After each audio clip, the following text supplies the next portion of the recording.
Today, we are not just breaking ground on a piece of land. We are laying the foundation for a new home. This bungalow house will soon stand as a symbol of warmth, comfort, and the realization of a dream for the Domingos.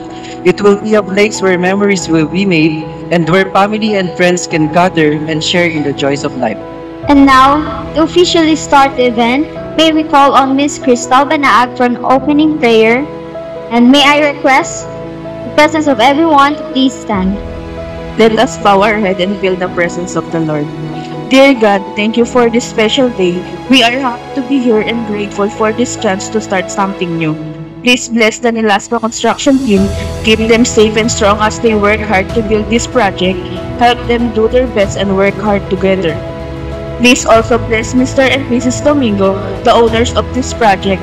Thank you for their vision and hard work. May this project bring them joy and success. We give this work to you, God. Guide us and help us do everything well. In your name we pray, Amen. Let's now hear a message from the future homeowner about his vision for their new home. Let's now call on Mr. Rinaldo Domingo.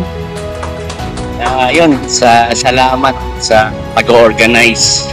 So, last year pa nagpa-plan kami. Kaya sabi ko, construct na natin yung house sa Tagaytay Heights kasi nagpabayad na rin kami na amilyar dito, mahal ang amilyar dito. Tapos walang bahay, hanggang years after, tumataas din yung price nun. So sabi ko nga, okay. I trust Raymar, sabi ko sa wife ko, ito dream house namin. Hard-earned money talaga namin. Yung design na to, everything is collaboration lang namin. Nakuha lang namin sa YouTube. Pinagtagpi-tagpi namin with the help of Raymar. Hindi magiging mabubuo itong design na to or what without the help of Raymar. Kaya talagang 100% kalut ako sa kay Raymar. Talagang appreciated ko yung effort. Not only Raymar, siyempre yung bumubuo ng Nilasca. Siyempre hindi lang si Raymar lang ang pwedeng di ba? So lahat ng team niya kailangan ng support. Kailangan ng inputs para maitayo to. So siyempre ang brain niya si Raymar and the rest, si foreman, si engineer. Yun, so Raymar, thank you very much. Okay, thank you, Mr. Domingo, for your remarkable message. At this moment, we also love to hear from our General Manager, Mr. Raymar Neliasca, to give us a short gratitude speech.